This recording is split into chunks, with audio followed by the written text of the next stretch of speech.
He wasn't born a soldier, he was a simple farm boy. But when war came, his reckless courage and defiance of every rule turned him into a legend. This is the untold story of how one young pilot destroyed 30 German planes by doing everything he wasn't supposed to. October 8th, 1943, 6,000 feet above the Netherlands. The roar of engines filled the air, the metallic scent of oil and gunpowder hung in the cockpit, and 22-year-old Flight Officer Ralph Hofer gripped the control stick of his P-47 Thunderbolt with a mix of fear and exhilaration. It was his first combat mission, barely 20 minutes old, and already the skies were a storm of chaos. Through his oil-smeared windscreen, Hofer saw a Messerschmitt Bf-109 tear through an American fighter like a hawk through a pigeon. His instructors had drilled the rules into him endlessly. Never break formation, never pursue alone, protect your leader at all costs. But Ralph wasn't built to follow rules. Something inside him, the raw, restless defiance of a Missouri farm boy who had wrestled with poverty and fought his way through boxing rings, took over. He broke left hard, dove beneath the formation, and went hunting. When the film from his gun camera was reviewed that evening at RAF Debden, the veteran pilots couldn't believe what they were seeing. The footage showed a Messerschmitt filling the entire frame, hammered by a storm of 50 caliber rounds. The enemy plane disintegrated mid-air. One mission, one kill. One farm boy who had no right to succeed, yet did. That single reckless act set the tone for the rest of Ralph Hofer's brief, explosive career. In just 9 months, he would destroy 30 German aircraft, rewriting every rule of aerial warfare and leaving his commanders torn between grounding him and promoting him. But before he became the legend the Luftwaffe feared, he was just a boy from Missouri.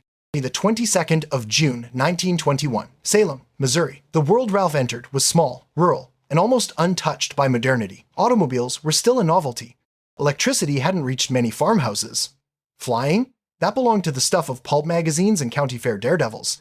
When Ralph was 4, his father died. His mother remarried, and the boy took his stepfather's name, Hofer. It was a name that would later echo through the halls of English air bases and Allied intelligence offices. But in those early years, it was just the name of a boy learning to repair broken plows and endure the long, unforgiving seasons of the Depression. Life on the farm was brutal, and Ralph's escape came through athletics. He discovered a natural talent for physical combat, boxing, and football. By 1940, he'd won a Golden Gloves trophy as a light heavyweight. He played semi-professional football in Chicago's rough leagues and even sparred with Billy Conn, one of the era's greatest fighters. He was quick, fearless, and stubborn.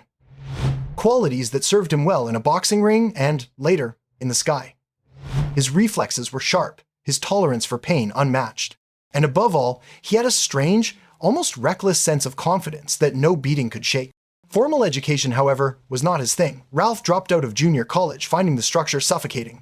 He dabbled in art for a while, sketching mechanical designs, but the call of adventure and perhaps rebellion was louder. He worked odd jobs, then landed a civilian position at Fort Leonard Wood.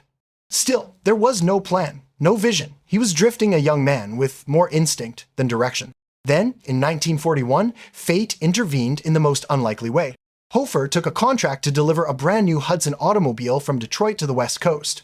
While waiting for the car to be ready, he crossed the river into Windsor, Ontario, just a casual day trip. But an immigration officer, mistaking him for a volunteer, sent him straight to a Royal Canadian Air Force recruiting office. Hofer had never been in an airplane. He knew nothing about aerodynamics or instruments. But something in him, that same impulsive spark that drove him in the boxing ring, said yes. Within hours, he signed up as an aviation cadet. He never delivered the car, he never made it to California. He had, by pure accident, joined a war that would both make him immortal and take his life. Training should have been impossible. The RCAF's flight courses were built for men with discipline, education, and patience, none of which Hofer had. But what he lacked in precision, he made up for with instinct. Somehow, he learned to fly. He passed every course, sometimes barely, and in October 1942, he was shipped to Britain. There, he waited and waited. The war raged across Europe, but Hofer sat idle in training squadrons. Restlessness gnawed at him. Men were fighting and dying while he practiced landings. He wanted action. His chance came in 1943 when the US Army Air Forces began accepting Americans serving in the RCAF. Hofer jumped at it. Overnight, his status changed from sergeant pilot to flight officer. His aircraft changed too. The Republic P-47 Thunderbolt, a machine so powerful it could tear itself apart if handled carelessly. The P-47 was no gentle aircraft. 5 tons of steel and fire, powered by a 2,000 horsepower engine, it was fast, loud, and unforgiving. It suited Hofer perfectly. By September 1943, he was assigned to the 334th Fighter Squadron, 4th Fighter Group, one of the most feared and elite units in the entire 8th Air Force. These were the famed Eagle Squadrons, American volunteers who had flown for the RAF before the US entered the war. They were proud, reckless, and fiercely independent men who disdained bureaucracy almost as much as they loved combat. Into their ranks walked Ralph Hofer, long-haired, wearing a bright blue football jersey with the number 78 inches orange, a gold snake ring on his left hand, and a grin that irritated his superiors. He looked more like a college athlete than a fighter pilot. Around the base, he was rarely seen without his German Shepherd, Duke, a dog he'd adopted from another pilot who'd bailed out over France. Sometimes, Hofer even took Duke flying, crouching him low in the cockpit so it looked like the dog was piloting the plane. He left his parachute behind to make space for his companion, another act that horrified his superiors. Everything about Hofer screamed rebellion. He ignored grooming regulations, tailored his uniform in zoot suit fashion, and once got arrested in London for lacking identification and insignia.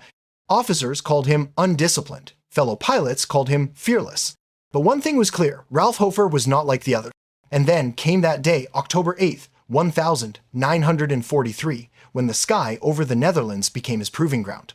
He was assigned as wingman to Captain James A. Clark, a veteran of the Eagle Squadron. His job was simple: stay in formation, protect his leader, and don't engage unless ordered. But when German fighters swooped in and chaos erupted, Hofer's instincts took control. A Messerschmitt streaked past, chasing down an American plane. Without hesitation, Hofer broke formation and dove after it, the one thing he'd been told never to do. He closed in from behind, guns blazing. 8 .50 caliber machine guns shredded the German fighter. The enemy's canopy shattered, debris flew, and black smoke filled the air. Hofer almost rammed the wreckage as it spiraled down. Oil splattered across his windscreen, blinding him. Barely able to see, he flew west toward the coast, hugging the ground to avoid flak. Even half-blind, he strafed a German patrol boat that dared fire on him. Hours later, he landed at Debden, the last pilot to return. The ground crew noticed immediately his gun ports were scorched. He had fired his weapons on his very first mission. When the gun camera film played that night, silence filled the room. The men watched the impossible happen, a rookie pilot on his first mission, destroying a Messerschmitt in clean, lethal precision. The farm boy from Missouri had done what even seasoned aces struggled to do, and the sky would never be the same again.